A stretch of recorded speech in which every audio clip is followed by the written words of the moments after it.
até onde vai a nossa responsabilidade. Por quê? Porque nós estamos ali lidando com um aspecto que é muito importante na vida da empresa, na vida do nosso cliente, por mais que a gente esteja atuando com pessoa física. Então a gente está lidando com um aspecto delicado, no mínimo delicado, que atinge a questão financeira, né? Tem relação com a questão financeira da empresa, ok? Então, o primeiro momento é que, claro que toda a nossa atuação precisa ser respaldada, primeiro, na legalidade, né? Segundo, na moralidade e na ética, é óbvio, ok?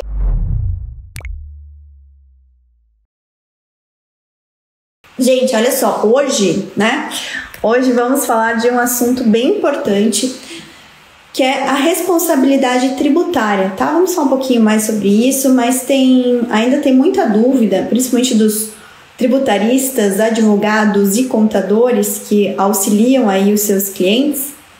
Eles têm algumas dúvidas em relação até onde vai a responsabilidade deles em relação às suas orientações, às estratégias, né, às suas obrigações perante os clientes, e se é possível que eventualmente eles sejam responsabilizados pelo fisco federal ou pelo fisco de qualquer federal, estadual, municipal, pelo fisco de uma forma geral, em virtude de alguma infração tributária ou alguma irregularidade tributária cometida pelo seu cliente, se eles podem vir a ser responsabilizados, tá? Então, eu já vou falar sobre isso, é um tema bem importante. Então, primeiro a gente entender um pouquinho mais sobre até onde vai o limite da nossa responsabilidade na nossa atuação profissional, tá?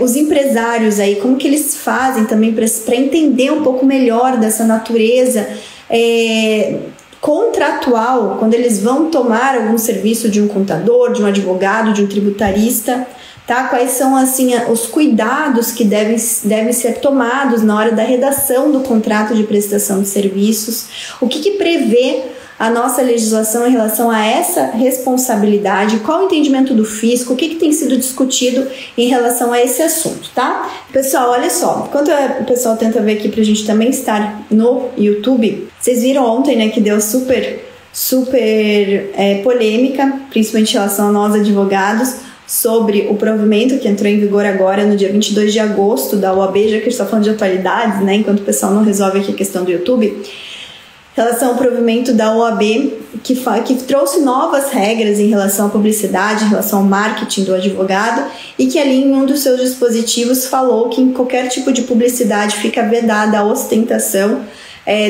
do advogado, seja no perfil pessoal, no perfil profissional, e a ostentação em relação a bens de consumo, a viagens, a automóveis. E isso causou alvoroço, por quê? Porque o artigo ficou genérico, né, gente? Tudo que é genérico causa aí muita complicação, né? Pra gente poder ver até onde que vai nossa... Já que estamos falando de responsabilidade, vamos falar também de nossos limites éticos aí.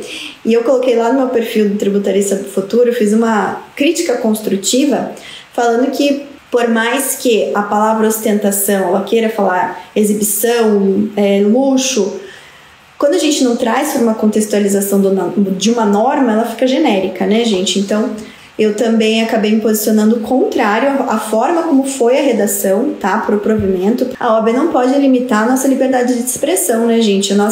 As redes sociais são nossa extensão. Então, causar insegurança em relação a se eu vou poder postar uma foto de uma viagem minha, por mais que muitos críticos falaram, não foi isso que a OAB quis dizer, a OAB só quis dizer que na publicidade, quando o advogado quer passar a impressão de que ele conseguiu resultados rápidos na advocacia e está ostentando, o que de fato acontece? A gente vê aí um monte de publicidade, de anúncios, de campanhas de advogados querendo passar aí para principalmente os mais novatos uma impressão de que os resultados na advocacia vêm a curto prazo e vêm de forma fácil, né? Vem de forma fácil, sem trabalho. Então, eu deixei muito claro ali no meu posicionamento que eu sou a favor, sim, de a gente ter algumas limitações relacionadas à propaganda enganosa.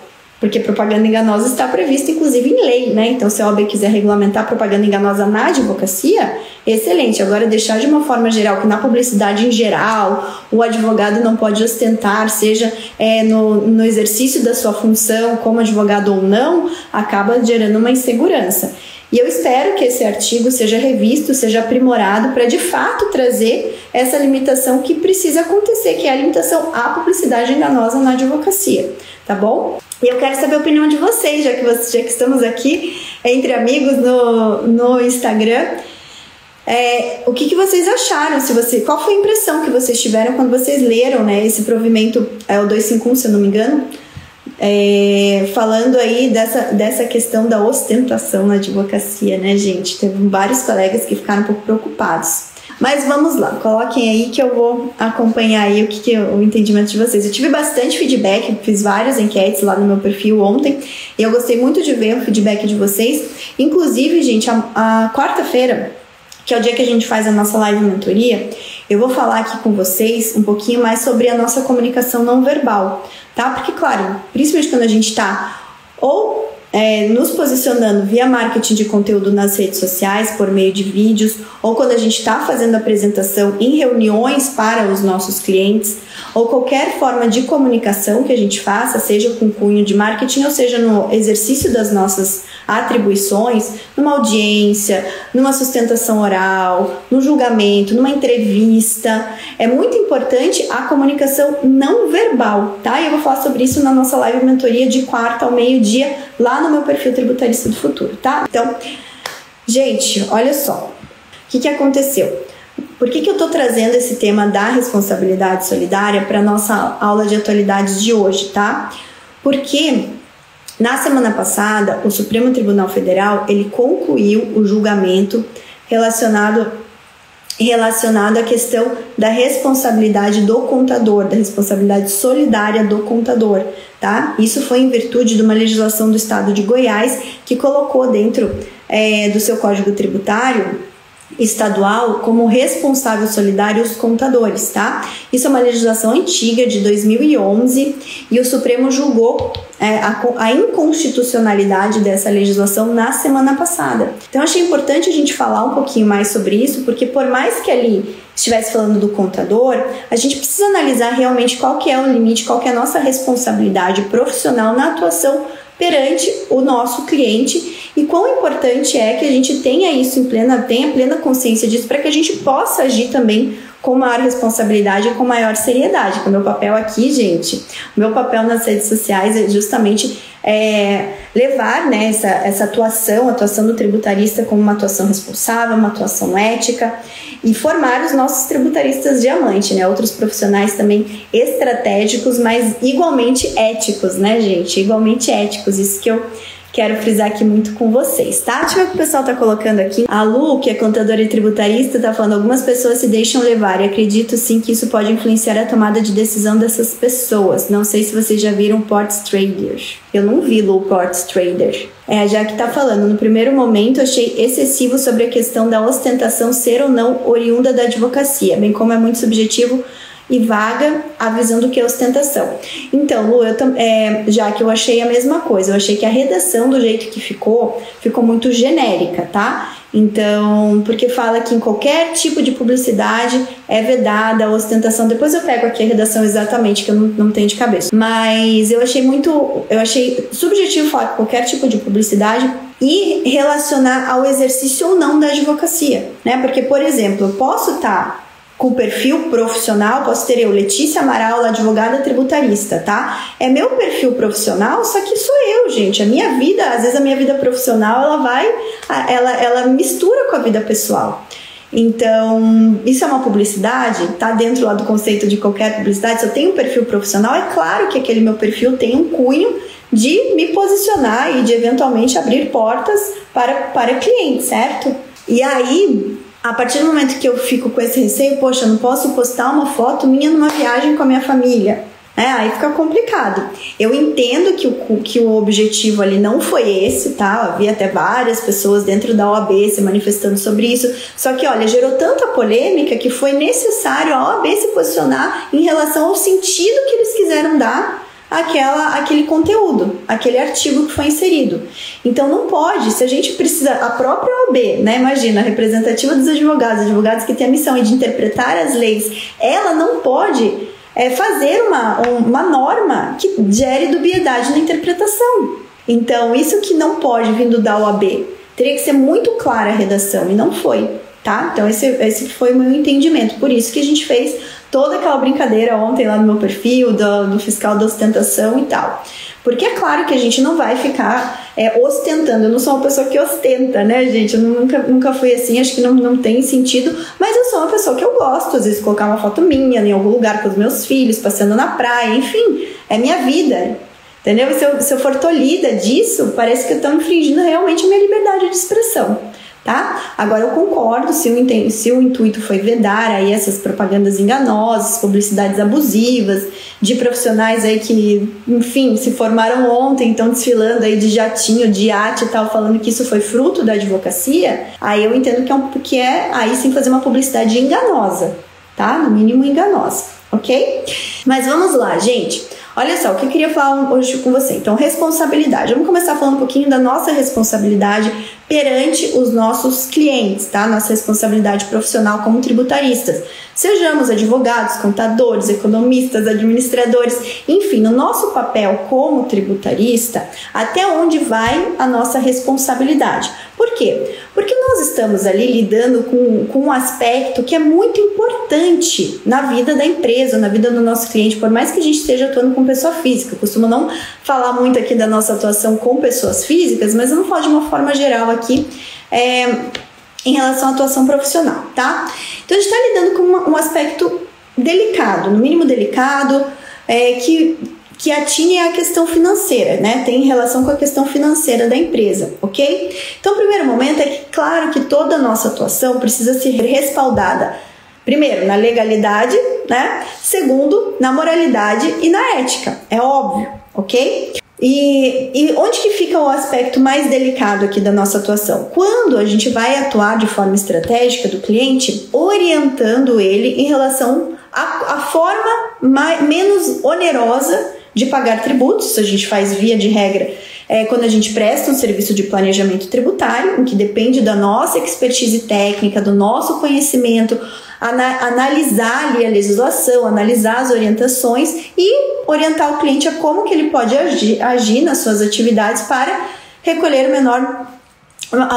menor quantidade de tributos possível, tá? Segundo ponto, quando a gente vai orientar o cliente no que ele tem recolhido a maior ou de forma indevida para o fisco, né, na chamada recuperação. Então a gente faz a revisão tributária com o intuito de recuperar tributos, né, para o nosso cliente, ok? O que acontece, tá?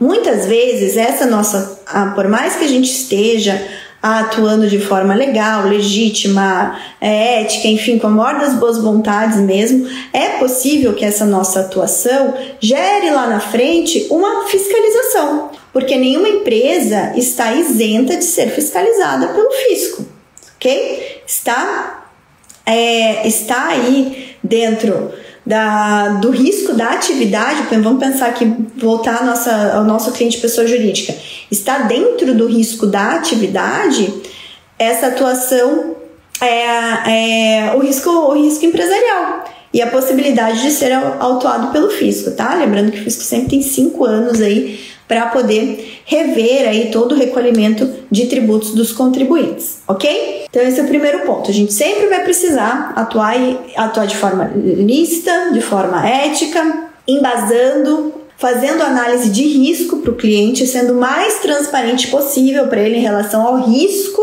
relativo àquela nossa orientação, dando sempre, claro, quem vai tomar a decisão é o contribuinte, né? O nosso cliente, não somos nós, a gente orienta, mas deixando muito claro que em qualquer situação o cliente não está isento de ser fiscalizado, né? De ter aí uma intervenção do fisco, ok? Esse é o primeiro ponto. Isso não nos torna, como profissionais, tá? Não nos torna responsáveis tributários, ok?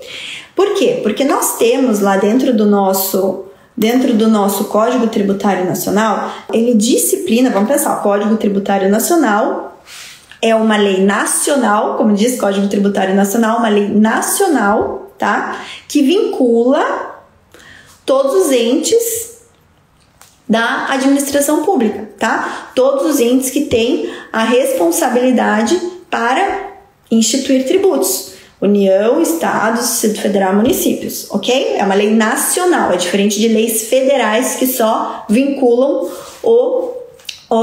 os entes da administração pública federal, tá bom? Aqui não, a gente tá falando de uma lei nacional, ok? E ele traz normas gerais, tá? Traz normas gerais, conforme previsto lá na Constituição Federal, no artigo 146, e no que ele traz essas normas gerais, elas foram recepcionadas dentro da nossa legislação como leis complementares, tá? Tem uma forma de aprovação diferente, lá não vou entrar nesse detalhe, nesse mérito agora, mas uma forma de aprovação, de trâmite, né, na confecção de uma lei complementar diferente lá no nosso Congresso Nacional, ok? É um pouquinho mais burocrático, mais difícil você aprovar uma lei complementar do que uma lei ordinária, tá? O Código Tributário Nacional, sempre que ele traz essas regras gerais, ele é encarado como uma lei complementar, tá? Quando ele vem falar de responsabilidade tributária, lá a partir do artigo 128, ele fala, a partir do artigo 128, ele fala de responsabilidade tributária. Contudo, quando ele vai falar sobre solidariedade, que é um dos temas aqui, responsabilidade solidária, ele fala lá no artigo 124, tá? No capítulo relacionado ao sujeito passivo, ok? E todos esses dispositivos que tratam da responsabilidade tributária, eles devem ser observados, tá? De forma estrita por União, estados e municípios, Distrito Federal, na hora de confeccionar as suas leis tributárias, ok? O que aconteceu lá no estado de Goiás e que gerou esse julgamento da ação direta de inconstitucionalidade número 6.284, que foi julgada na semana passada, tá bom? O estado de Goiás, no seu Código Tributário Estadual, lá no artigo 40 deixa eu ver qual que é o artigo aqui, tô com ele aberto. No artigo 45, no inciso 12A, ele fala o seguinte, tá? Deixa eu pegar aqui o caput do artigo 45. São solidariamente obrigadas ao pagamento do imposto ou da penalidade pecuniária as pessoas que tenham interesse comum na situação que constitua o fato gerador da obrigação principal. Ok, até aí está exatamente igual ao artigo 124. É exatamente igual, não, mas uma redação muito parecida com o artigo 124, inciso 1 do Código Tributário Nacional, que fala o seguinte: são solidariamente obrigadas, tá? São solidariamente obrigadas as pessoas que têm um interesse comum na situação que constitua o fato gerador da obrigação principal. Lembrando, obrigação principal, tributo, tá? O pagamento do tributo em si, ok? Então, são solidariamente obrigadas quem tem interesse comum naquela situação lá que gerou a obrigatoriedade de pagamento do tributo, ok? Aí quando vem lá o artigo 145, o artigo 45 do Código Tributário de Goiás, ele fala, são solidariamente obrigados ao pagamento do imposto ou da penalidade, né, aí seria a multa, as pessoas que têm interesse comum na situação que constitui o fato gerador da obrigação principal. Ok, até aí. Aí vem uma vírgula e fala especialmente. Daí ele vem aumentar aí, ou especialmente vem, né, vem detalhar quem seriam essas pessoas que teriam interesse comum na situação que constitua o fato gerador da obrigação principal. Aí vem falando transportador, possuidor das mercadorias, emitente de documento fiscal, remetente, o depositário, o armazenador, exportador, enfim, vem vários, leiloeiro, sócio, vem falando. Aí lá no inciso 12A, fala o seguinte, especialmente o inciso 12A, com o contribuinte ou com o substituto tributário, tá? Especialmente com o contribuinte ou com o substituto tributário, o contabilista que, daí vem lá falando do contabilista, que por seus atos e omissões concorra para a prática de infração à legislação tributária.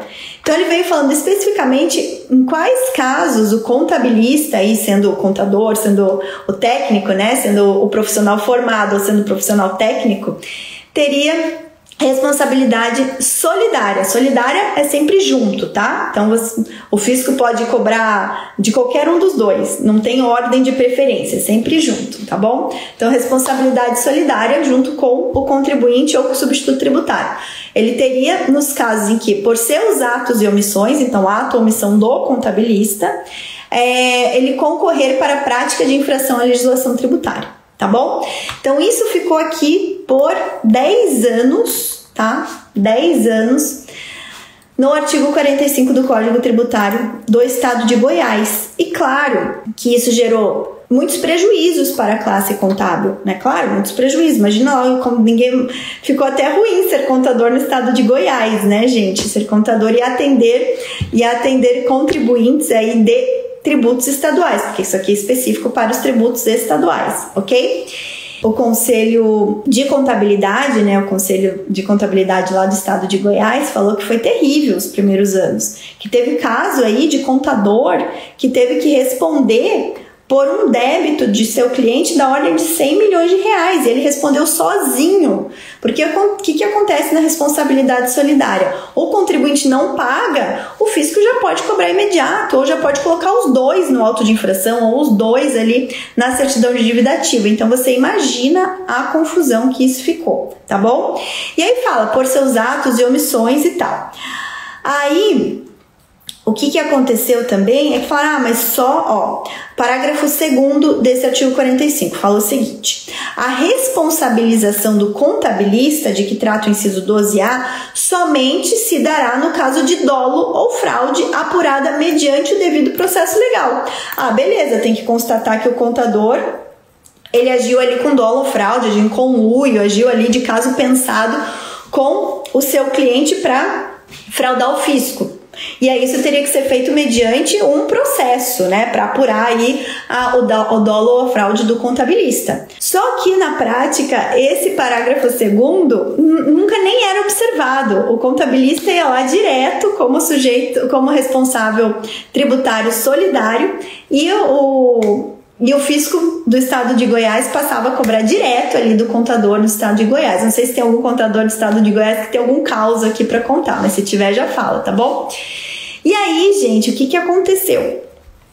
Isso, claro, foi parar no Supremo Tribunal Federal, foi ajuizado pelo PP, acho que é pelo PP, deixa eu ver se tá aqui, pelo Partido Progressista, acho que foi isso.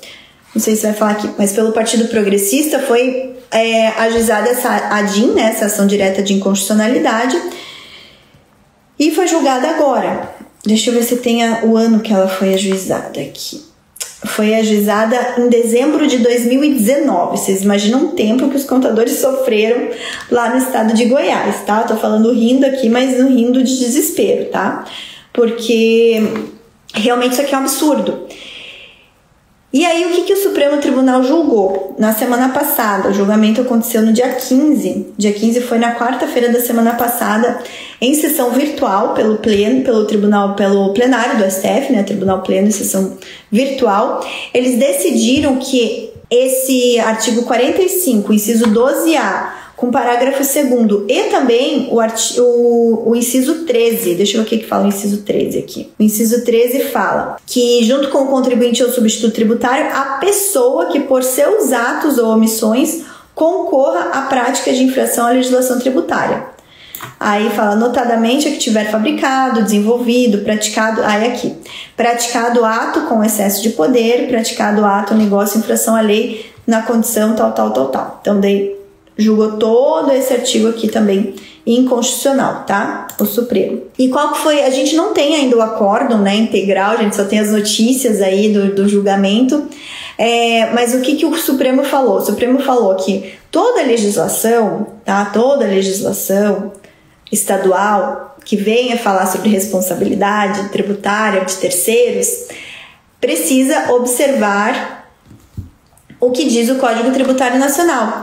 E o Código Tributário Nacional, quando fala de responsabilidade de terceiros por infrações, ele vem falando isso no artigo 134, tá? Então, quando você está atribuindo a responsabilidade a uma terceira pessoa, tá? Uma terceira pessoa, por infração, existe um artigo específico no Código Tributário Nacional que disciplina isso, que é o artigo 134.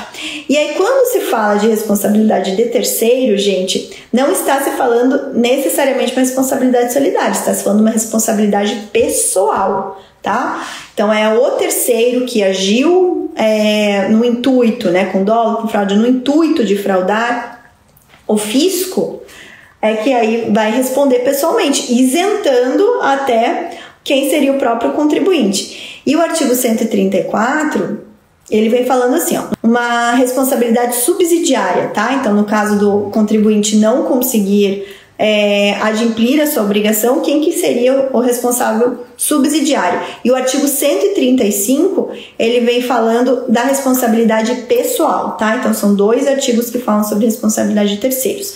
E daí ele vem falando os pais pelos tributos devidos pelos filhos, os tutores e curadores pelos tributos devidos pelos tutelados, administradores de bens de terceiros pelos tributos devidos por esses terceiros, inventariante, os síndicos, tabeliões, escrivães, e aí os sócios no caso de liquidação da sociedade de pessoas, tá? Sociedade simples, então os sócios. E aí, em relação à responsabilidade pessoal, ele vem falando que são tanto essas pessoas do artigo 134, como mandatários, prepostos e empregados, e aí também os diretores, gerentes ou representantes de pessoas jurídicas de direito privado, tá? Então, esses são os dispositivos do Código Tributário Nacional no que fala de responsabilidade de terceiro. Então, o Supremo falou, olha, se uma lei estadual quiser disciplinar, atribuir responsabilidade a uma terceira pessoa, ela precisa observar o que diz o Código Tributário Nacional, tá bom? Qual que é o lado bom disso? O lado bom é que, primeiro, os contadores vão poder ficar mais tranquilos em relação à sua forma de agir, tá? Segundo, que eventualmente, né, não vai ter aí uma extensão dessa responsabilidade do contador para advogados ou para outros tributaristas, tá? E terceiro é que essa decisão, por mais que ainda caibam embargos de declaração, os embargos de declaração não vão poder modificar o mérito dela. Então já é uma decisão final, inclusive o próprio estado de Goiás já está observando, tá? E precisa ser observado por todos os estados, porque o Supremo fixou a seguinte tese nesse tema. É inconstitucional a lei estadual que disciplina a responsabilidade de terceiros por infrações de forma diversa das regras gerais estabelecidas pelo Código Tributário Nacional, tá? Quando sair a publicação do acordo, a gente vai entender um pouco melhor aí toda a extensão desse entendimento do Supremo, porque eu concordo também que o Código Tributário Nacional, nesses artigos que disciplinam a responsabilidade, ele também chega a ser vago, tanto que, gente, existem livros aí só para discutir o alcance desses artigos do Código Tributário Nacional, existe toda uma polêmica em relação à responsabilidade tributária prevista no Código Tributário Nacional, diversos entendimentos dos tribunais, posições diversificadas aí. Então vai ser importante, a hora que sair a publicação desse acórdão, que a gente analise aí para ver o que o Supremo realmente falou em relação a esses limites do Código Tributário Nacional, tá bom? Mas o que eu queria deixar aqui bem claro para vocês, tá?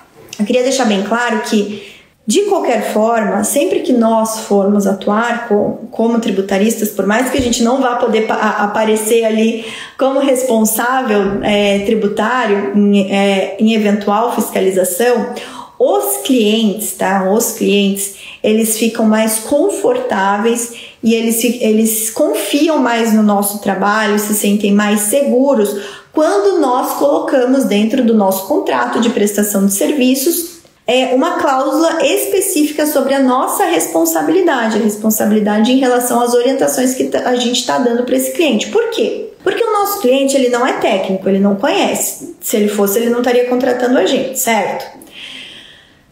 Segundo, muitas vezes a orientação que a gente vai dar, ele vai acabar concordando porque ele não sabe tanto e ele está confiando no nosso trabalho, tá? Então ele vai ficar mais confortável. Muitas vezes os clientes exigem, tá? Eles só nos contratam se tiver uma cláusula desse nível dentro do contrato de prestação de serviços, falando que em caso de eventual fiscalização, em caso de eventual auto de infração, que nós que estamos sendo contratados, nós vamos ficar responsáveis por, primeiro, atender a essa fiscalização, elaborar todo o acompanhamento, as respostas a essa fiscalização, e segundo, em caso de auto de infração, nós como profissionais tributaristas ficaremos responsáveis por fazer o quê? A defesa daquele cliente. tá? A defesa administrativa e a judicial. Aí a gente precisa ver, a gente só pode colocar que a judicial também ficaremos responsáveis se a gente deixar expresso que vamos contratar um advogado tributarista, no caso de sermos tributaristas não advogados, ou se formos tributaristas advogados, ok, a gente já estende essa responsabilidade aí de defesa perante o Poder Judiciário, tá? Mas isso eu colocaria que seria até uma boa prática na área tributária, entendeu? A gente colocar essa disposição dentro do contrato. Primeiro, porque isso vai aumentar o nosso nível de responsabilidade para que a gente passe realmente uma resposta para o cliente, faça uma análise para o cliente de forma responsável, né? Depois de termos passado por todos os estudos, analisado, feito análise de risco daquela situação junto com o cliente, tá? Então, isso traz uma carga de responsabilidade maior para nós, tá bom? E segundo, porque vai passar uma segurança maior para o nosso cliente, né? A gente vai passar uma segurança maior se a gente colocar essa cláusula de responsabilidade dentro do contrato de prestação de serviço, tá bom? Então, se vocês hoje não têm essa boa prática, passem a adotar. Ai, Letícia, mas e aí? O que vai acontecer se eu tiver que pagar o auto de infração? Gente, olha só, a gente não se responsabiliza pelo pagamento de uma eventual autuação, ok? A gente não se responsabiliza por isso nos contratos. A gente se responsabiliza pelo acompanhamento, pela resposta, pela defesa do nosso cliente em todas as fases. Por quê? Porque a gente está dando uma orientação, mas quem toma a decisão é o cliente, não somos nós. Então, por isso que é importante, a gente sempre que vai levar uma opção para o cliente, para ele tomar uma decisão, que a gente leve dentro de uma matriz de risco, falando, olha, esse caso temos esse risco, esse aqui é mais conservador, esse aqui é menos conservador, mas que a gente documente essa análise que a gente fez e documente que quem fez a opção foi o cliente, não fomos nós, tá? Porque a gente não pode tomar a decisão pelo cliente, quem toma é o cliente. Ok? O que a gente precisa fazer é agir com responsabilidade, com ética e com transparência para que esse nosso cliente possa tomar a melhor decisão. E caso mesmo ele tomando que ele entenda a melhor decisão, como ele está sujeito a uma fiscalização auto de infração, que nós, como tributaristas que ajudamos ele naquela tomada de decisão, a gente fique com a responsabilidade de atender e de defendê-lo em caso de uma autuação. Ok? Ficou claro isso para você? A Lu tá fazendo uma pergunta importante. E se o erro for do tributarista, tá? Lu, o que eu sempre recomendo? Aí a gente tem a responsabilidade civil. O cliente sempre vai poder acionar, independente de previsão contratual ou não, o que está disposto lá no Código Civil relacionado à responsabilidade civil, ok? Então, quais são? Se ele agiu com culpa, aí o erro foi do tributarista, possivelmente ele agiu com imperícia, tá? Ou no máximo com negligência, tá? Dificilmente vai agir com dolo. Se for agir com dolo, daí a gente vai para uma outra seara aí, mais uma esfera criminal, mas é muito difícil que o tributarista haja com dolo e o cliente não, tá? Se o tributarista está agindo com dolo, normalmente em conluio com o próprio cliente, tá bom, gente? Não sei, não posso nem generalizar porque tem de tudo nesse mercado, ok? Mas se há uma atuação dolosa, aí vai para a esfera de uma responsabilidade penal, inclusive, tá? Que não tem nada a ver com o que tá dizendo no Código Tributário. Isso vai para uma responsabilidade penal do Código Penal, ok? Aí sim, o tributarista que age com dolo, seja junto com o cliente, seja não, que se prova esse dolo, ele tem uma responsabilidade penal. Agora vamos falar da responsabilidade civil, tá? Por negligência, por imperícia ou por imprudência. Como a gente está falando de uma competência técnica, quando o tributarista erra, ele vai estar agindo com imperícia, ok? Porque é um erro culposo, mas é um erro de natureza técnica, tá? Ele vai estar agindo com imperícia. Nesse caso, independente de previsão contratual, existe uma lei, que é o Código Civil, que disciplina que aquele que se sentir lesado, no caso o cliente, ele vai poder acionar a justiça e cobrar aí uma indenização, um reparo a esse dano que foi causado a esse cliente, ok? Aí é uma responsabilidade civil que gera direito à indenização. O que nós, por segurança, por garantia, porque às vezes a gente erra, mas não é de forma dolosa, é de forma culposa mesmo, às vezes é por uma imperícia mesmo, acontece, somos humanos e acontece, tá? Graças a Deus que nunca aconteceu na minha jornada, assim, que precisou chegar nesse ponto, né, gente? Mas assim, estamos todos sujeitos a isso. O que nós fazemos também como uma boa prática, tá? Isso é outro ponto muito importante, gente. Contratar um seguro de responsabilidade civil. Essa é uma outra boa prática do tributarista. Letícia, qual que vai ser o montante segurado? Cada um vai decidir de acordo com o nível, né, vamos pensar, o nível daquele crédito tributário que está sendo gerido para o cliente. Tá? Se você está trabalhando com recuperação de tributos, quanto normalmente você está recuperando? Qual que é o teu potencial risco no caso de você cometer um erro e o teu cliente te acionar na justiça e pedir uma indenização? Tá bom? Então isso vai assim, de acordo com a realidade de cada um, em relação à carteira de clientes que cada um tem, e equipe, nível de conhecimento, enfim.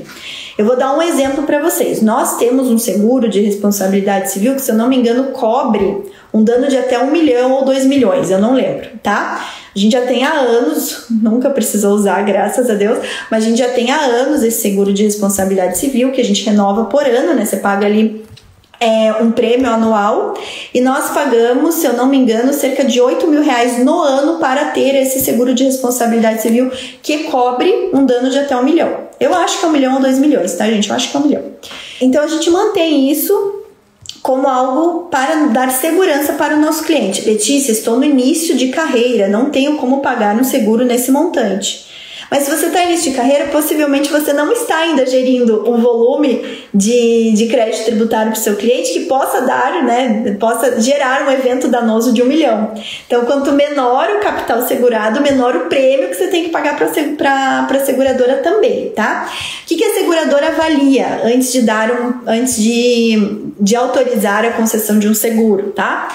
Ela avalia uma série de fatores. Tua estrutura, se você tem equipe, se não tem equipe, quais que são os sistemas que você usa, se você tem, como que você faz a revisão do teu trabalho. Então tem uma série, dependendo da seguradora, exige mais, exige menos, tá? Mas a primeira vez que a gente foi pedir esse seguro de responsabilidade civil, a gente teve que preencher um questionário bem extenso e bem detalhado, tá bom? Então, como no escritório a gente já adota há muito tempo controladoria, a gente tem sistema de dupla revisão, sempre um profissional executa, o outro revisa. Então, isso eu acredito que também tenha colaborado para que o nosso prêmio não tenha ficado tão alto, tá? Deixa eu pensar, um prêmio de 7 mil, de 6, 7 mil que a gente paga no ano para assegurar de 1 a 2 milhões de capital, tá ok, tá dentro, tá? Então, leve em consideração isso, é uma boa prática. Letícia, não tem como fazer isso, então você tem que rever exatamente se você também está sujeito a ter esse risco, porque pode ser que você nunca vai. A gente tem o seguro por uma precaução, gente, porque somos humanos, falhos, tá? Mas nunca nenhum cliente precisou acionar. Agora, o contador, por exemplo, que ele está sujeito ele tá fazendo o dia a dia contábil da empresa. Tô falando do contador normal, tô falando do contador tributarista não, tá? O contador normal. Eu acredito que ele tem ainda mais uma sujeição maior a errar, porque ele tá olhando, ele tá lidando com prazo e cumprimento de obrigação acessória e tal. Então, nesse caso dos escritórios contábeis, eu acho ainda mais seguro, né, e ainda mais importante ter um seguro de responsabilidade civil. Tá? Eu acredito que quase todos os escritórios aí acabam tendo por uma precaução e às vezes, dependendo do nível de cliente que atende, o próprio cliente exige, tá? Letícia, não quero ser tributarista, não tenho menor condição agora de ter um seguro.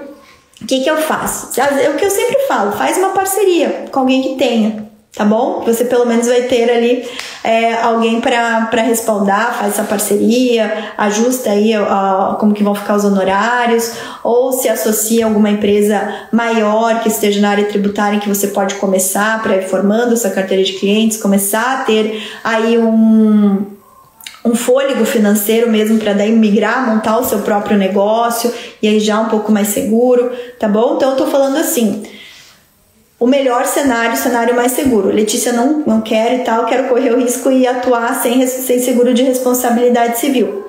Gente, cada um é livre para fazer o que for, tá? Eu só tô dando as recomendações e indicando quais são as melhores práticas, tá bom?